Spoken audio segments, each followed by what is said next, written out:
اور حضور نے پتہ کیا فرمایا؟ مولا علی راوی ہیں حدیث کے، محبوب نے فرمایا میرا قرآن کبھی پرانا نہیں ہوگا،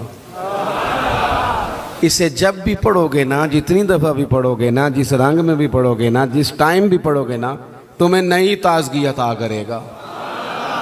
اللہ نے توفیق دی ہے، کئی دفعہ گزرے ہیں، قرآن مجید کے ترجمے اور تفسیر کو دیکھا ہے، لیکن آج بھی جب دوبارہ پڑھتے ہیں نا کسی تفسیر کو تو ایک ہی آیت نئے نئے معنی دینا شروع کر دیتی ہے، نئے نئے مفاہیم، نیا نیا حسن، نئی نئی جاذبیت۔ قرآن پاک پڑھیں، قرآن پاک سے دلچسپی پیدا کریں، قرآن مجید کے ترجمے کو سمجھیں، قرآن مجید کی تفاسیر کو دیکھیں، اپنی دلچسپیاں قرآن پاک کے ساتھ مضبوط کریں۔ صحابہ کیا کرتے تھے؟ حضرت سیدنا ابو موسیٰ اشعری رضی اللہ تعالیٰ عنہ قرآن مجید بڑا سونا پڑھتے تھے، ہر بندہ ہر کام نہیں نہ کر سکتا۔ حضرت عمر فاروق، علم کا یہ حال ہے کہ حضور فرماتے ہیں میں نے خواب دیکھی ہے، خواب میں دودھ پی رہا تھا اور اتنا دودھ میں نے پیا کہ میرے ناخنوں میں بھی سفیدی آ گئی۔ فرمایا پھر جو بچ گیا میں نے خواب میں عمر کو دے دیا۔ یا رسول اللہ اس کا معنی کیا ہے؟ فرمایا اس کا معنی علم ہے۔ اللہ تعالیٰ نے حضرت عمر کو حضور کے علم کی خیرات عطا کی، اتنے بڑے عالم ہیں، لیکن حضرت عمر بڑے کھلے دل سے کہتے تھے بھئی قرآن ابی بن کعب سونا پڑھتے ہیں، لہذا تراویاں یہی پڑھائیں گے۔ وہ تراوی کی امامت کرتے تھے۔ ہر بندے میں ہر خوبی نہیں ہوتی، اور کسی کی خوبی کو تسلیم کرنا یہ بہت بڑے انصاف کی بات ہے۔ حضرت ابو موسیٰ اشعری قرآن پاک سونا پڑھتے تھے، تو کبھی ملاقات ہوتی تو حضرت عمر کہتے ابو موسیٰ یار ذرا مجھے میرے رب کی یاد تو دلا دے۔ تو وہ کہتے حضور آپ کو کوئی رب بھولا ہوا ہے؟ فرمایا ذرا یاد تو دلا۔ پھر وہ قرآن پاک پڑھتے، اور جب وہ قرآن پاک پڑھتے تو حضرت عمر روتے۔ قرآن مجید کے ساتھ اپنی دلچسپیاں، اپنا مزاج۔ مفسرین نے لکھا ہے کہ صحابہ جب ایک دوسرے سے ملتے تھے نا تو السلام علیکم کے بعد سورہ عصر کی تلاوت کرتے تھے۔ وہ کہتے تھے کہ اس کے اندر اللہ تبارک و تعالیٰ نے دین اسلام کی چیزوں کو، بنیاد اور اساس کو جمع کر دیا، اپنا ذوق قرآن پاک کے ساتھ۔ دیکھیں یورپ میں تھوڑے دن پہلے میں ایک آرٹیکل دیکھ رہا تھا، اب لڑکے اور لڑکی کو شادی سے پہلے باقاعدہ کورسز کرائے جاتے ہیں، موٹیویشنل اسپیکر کے پاس لے جایا جاتا ہے، کیونکہ وہاں مزاج ہے اکیلے رہنے کا، تنہا رہنے کا، تو شادیاں زیادہ چلتی نہیں، کسی کو برداشت ہی نہیں کرتے۔ وہ کہتے ہیں پہلے انہیں کورس کرا لو 2-3 ہفتے کا، انہیں سکھا لو کسی کو برداشت کیسے کرنا ہے۔ ویسے آج کل ہمارے ہاں بھی برداشت کوئی زیادہ کوئی نہیں، ہمارے بچے بھی جب سے موبائل آیا ہے نا وہ بھی کوئی کونے ڈھونڈتے ہیں۔ چلو بچیاں نو کیا کھڑا ہے، سیانے بھی آندے نے پہ نہ ہی کوئی کام دسو سانو، سمجھدار ترین بندے۔ کئی دفعہ کہتے ہیں بچیاں دی خواہش ہے جی پیر صاحب ایک فوٹو کھینچنی، میں کہا بچیاں دی ہے نا، تسی تے سائڈ تے ہو نا بچوں، آپ کدھر آ گئے ہیں بیچ میں؟ تو بچوں کی خواہش ہے۔ یعنی وہ جو خاص رغبت ہم نے موبائل سے پیدا کر لی تو پھر بندہ تنہائی پسند ہوتا ہے، کسی کے ساتھ وقت نہیں گزار سکتا، مشکلات ہوتی۔ اب کتابیں لکھی جاتی ہیں زوجین کے حقوق پر، لیکچر دیے جاتے ہیں۔ میں کہتا ہوں ساری دنیا کے ماہر نفسیات کٹھے کرو اور سارے لیکچر ایک جگہ پہ، اور قرآن مجید کا ایک جملہ ایک جگہ پہ، ہن لباس لکم وانتم لباس لہن۔ اللہ فرماتے ہیں مرد عورت کا لباس ہے، عورت مرد کا لباس۔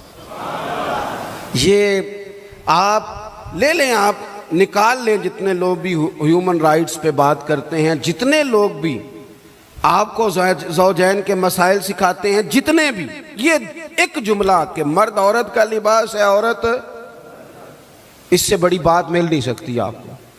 3 باتیں مفسرین نے لکھی، زیادہ لکھی ہیں، میں 3 عرض کرتا ہوں۔ وہ کہتے ہیں ایک تو بات یہ ہے کہ بندہ جتنا مرضی بھی سونا ہونا، لباس نہ ہونا پہنا ہوا تو بدصورت لگتا ہے۔ لباس شخصیت کا آئینہ دار ہے۔ وہی بندہ دیکھیں نا، میں کسی کی بات نہیں کرتا، میں پرسنل ذاتی طور پہ محسوس کرتا ہوں کہ میں ننگے سر بیٹھا ہوں نا، خالی ننگے سر، تو مجھے کئی دفعہ بچے بھی کہہ دیتے ہیں کہ بابا ٹوپی کدھر ہے؟ اور اگر آپ ٹوپی پر امامہ رکھتے ہوں آپ کا اعزاز اور ہے۔ لباس سے انسان حسین ہوتا ہے، بغیر لباس کے نہ مہذب ہوتا ہے، نہ حسین ہوتا ہے، نہ شائستہ ہوتا ہے۔ اللہ نے کہا کہ تنہا تنہا زندگی کیسے گزارو گے، مرد عورت کا لباس ہے، عورت مرد کا لباس ہے، یہ ازدواجی زندگی تمہیں سجائے گی، تمہارے ہاں اولاد ہوگی، تمہارے رشتے بڑھیں گے، سسرال کے میکے کے رشتوں میں وسعت آئے۔ پھر دوسری بات مفسرین نے لکھی، مرد عورت کا لباس ہے، عورت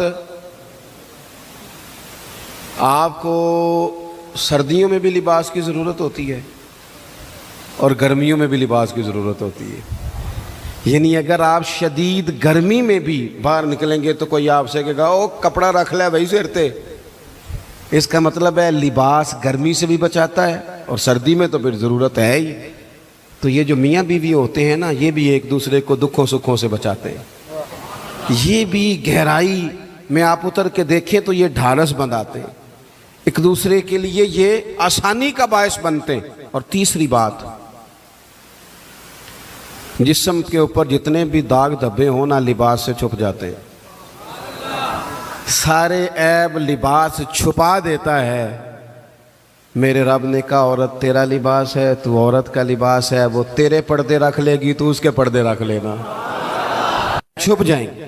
تو آپ قرآن مجید کو پڑھیں گے، یہ میں نے صرف گھر کا ایک ذاتی مسئلہ جس کی ہر ایک کو ضرورت ہے وہ قرآن پاک سے آپ کی خدمت میں عرض کیا۔ آپ قرآن پاک کو پڑھیں، قرآن مجید کی تلاوت کریں۔ آپ میرے پاس ایک صاحب آئے تھے، کہنے لگے میں اخلاقی بلندی چاہتا ہوں لیکن قرآنی اخلاق سے، میں نے کہا تو صرف سورۃ حجرات کی تلاوت کر، اس کو سمجھ لے جا تو ایک سورت پڑھ، تجھے اندازہ ہو جائے گا کہ کتنے بلند اخلاق کی قرآن بات کرتا ہے۔ آخری گزارش جو آپ سے کرنی، آپ میری بات پر زیادہ توجہ دیں گے، قرآن پاک خالی بھی پڑھا جائے نا تو رحمت کا نزول ہوتا ہے، یعنی ایک حرف پڑھنے سے 10 نیکیاں ملتی ہیں۔ اور حضور نے وضاحت کر کے کہا کہ میں یہ نہیں کہتا کہ الف لام میم ایک حرف ہے، فرمایا الف ایک ہے، لام دوسرا ہے، میم 30 نیکیاں ملتی ہیں۔ آپ کی میں بات نہیں کرتا، لیکن چند ایک لوگ جن کو میں زیادہ قریب سے جانتا ہوں، جہاں مجھے زیادہ، میں خاص اپنے دوستوں کو اکیلے میں بھی گزارش کرتا ہوں کہ یار مجھے لگتا ہے کہ تجھے کئی مہینے ہو گئے تو نے قرآن پاک نہیں دیکھا۔ میرے رضا صاحب رحمۃ اللہ علیہ مریدوں سے کہتے تھے قرآن دی ضرور کھولنا، اور ایک صاحب ایسے تھے کہ جو بڑے سخت مصروف رہتے تھے، تو حضرت صاحب ان کو فرمانے لگے نہ بھی نہ کبھی بڑا کم ٹائم ہو نا، پڑھنے کا موقع نہ بھی ہو تو سویرے ایک دفعہ نماز کے بعد اس کی زیارت کر لینا، قرآن پاک سے رحمت کی شعائیں نکلتی ہیں۔ قرآن پاک کے ساتھ اپنی دلچسپیاں، یعنی سویرے سویرے نا میری والدہ، آپ کو پتہ ہے دیہاتوں میں سب نے بھینسیں رکھی ہوتی تھی، تو اماں جی یعنی وہ سویرے اٹھ کے دودھ رڑک کے اور پھر وہ جب مصلی بچھاتی تھی، تب میں سمجھتا تھا کہ یہ تکلفات ہیں، چونکہ جب بندہ پڑھ دیتا ہے نا پھر اسے گنجائشوں کا بھی پتہ چل جاتا ہے۔ میں سمجھتا تھا یہ تکلفات ہیں کہ وہ پہلے کپڑا مصلی بچھاتی، پھر پیالے میں پانی لا کے پاس رکھتی، پھر وہ جناب اس پہ پڑھنا شروع کرتی، پھر وہ ریل، اور پھر ریل کے یہ جو حافظ ہوتے ہیں نا ہمارے، یہ پھر زیادہ نہیں چومتے قرآن پاک کو، ان کے پاس ہوتا ہے نا ہر وقت، لیکن وہ پرانے بندے وہ شنیل کا غلاف، پھر اسے کھولنا، پھر اسے چومنا، پھر سینے سے لگانا، یہ ساری چیزیں ان کے پیش نظر رہتی۔ اماں جی نا وہ نماز پڑھ کے قرآن پاک کے کوئی 2-1 رکوع پڑھ کے پھر آواز دیتی، اور تسی اجے بھی ستے ہو، میں دودھ بھی رڑک لیا، نماز بھی پڑھ لی، سبق بھی پڑھ لیا، اٹھ جاؤ نا اب تو ٹائم تھوڑا رہ گیا نماز کا۔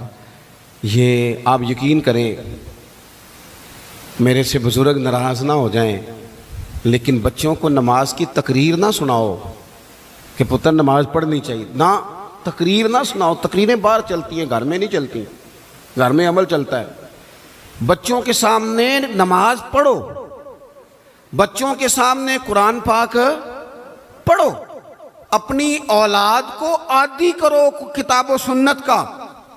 سارا دن گپیں، سارا دن باتیں، گھر میں بھی تبصرے، ٹیلی فون پہ گپ شپ، اس نے تو نفسیاتی کمزوری پیدا کر دی ہے قوم میں۔ اپنے گھر کے اندر چلن پیدا کریں قرآن پاک کا، قرآن پاک سے پیار ہو۔ وہ ایک دفعہ نا یہ ضلع شیخو پورہ کے کسی گاؤں میں ایک آڑتی تھا، یہ منڈی میں آڑت، وہ پرانی بات ہے پاکستان بننے سے پہلے کی۔ وہ سادہ سا بندہ تھا، داڑھی رکھی تھی، 5 وقت نماز پڑھتا تھا، تو فوت ہو گیا، آڑت کرتا تھا تو اس کی قبر سے خوشبو آنے لگ گئی۔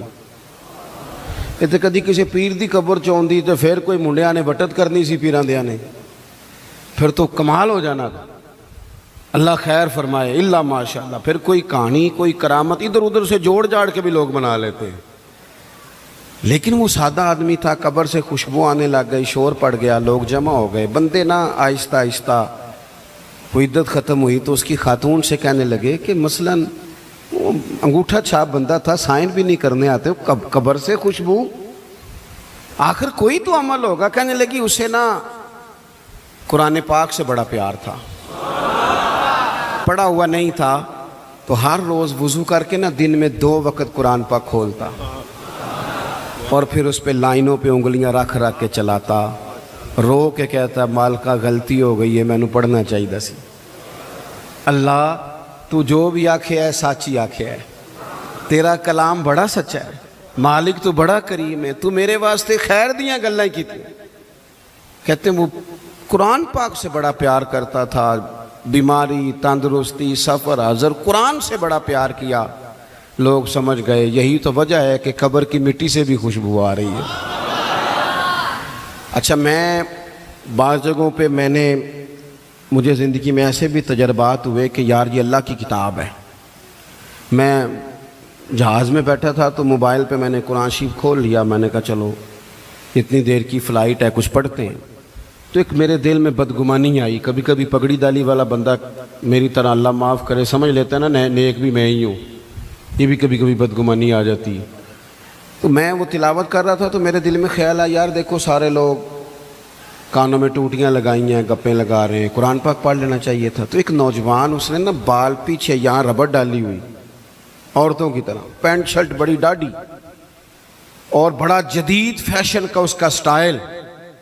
تو میرے ساتھ جو سیٹیں تھیں ان پہ وہ بیٹھ گیا اور پھر اس نے فائلوں کے اندر سے سورۃ یاسین نکال لی، اور جب اس کو میں نے تلاوت کرتے دیکھا نا تو میں نے دل میں معافی بھی مانگی اللہ سے، اور میرے دل میں یہ بھی خیال آیا کہ یہ اللہ کا قرآن ہے، مولوی وہ قاری صاحب حافظ صاحب وہ فلان صاحب اپنے جیسے لوگوں سے، نیک لوگوں کی بات نہیں کر رہا، وہ تو نہ پڑھے تو کیا سمجھتا ہے کوئی پڑھتا ہی نہیں؟ یہ تو اللہ کا قرآن ہے، یہ پڑھا جاتا تھا، پڑھا جاتا ہے اور قیامت کے بعد بھی پڑھا جاتا رہے گا۔ پتہ نہیں اللہ نے، یعنی اگر میں اور آپ نہیں پڑھیں گے تو یہ محتاج نہیں، کس سے رب پڑھوا رہا ہے، کون پڑھ رہا ہے، کس طرح لوگ پڑھ رہے ہیں۔ تو قرآن پاک سے محبت کریں۔ آج زور کے بعد پڑھ لیں گے کوئی 2 4 آیتیں۔ چلو میں کدوں آکھے ہاتھ کھڑے کرو یا قسم چکو تسی نیت بھی نہیں پہ کر دے، تھوڑا سا پڑھ لیں گے انشاءاللہ تعالی۔ اچھا 2 3 دن میرے کہنے پہ پڑھیں آپ، 2 3 دن صرف، لمبا نہیں۔ میرا یہ تجربہ ہے جو بندہ صبح صرف 2 دن الارم سے اٹھے نا نماز کے لیے فجر میں، تیسرے دن خود بخود آنکھ کھل جاتی ہے۔ اللہ نے نا یہ دماغ کا کمپیوٹر اس طرح کا بنایا ہے کہ نیند بھی اس میں فٹ ہوتی ہے، کتنے سے اتنے بجے تک سونا ہے۔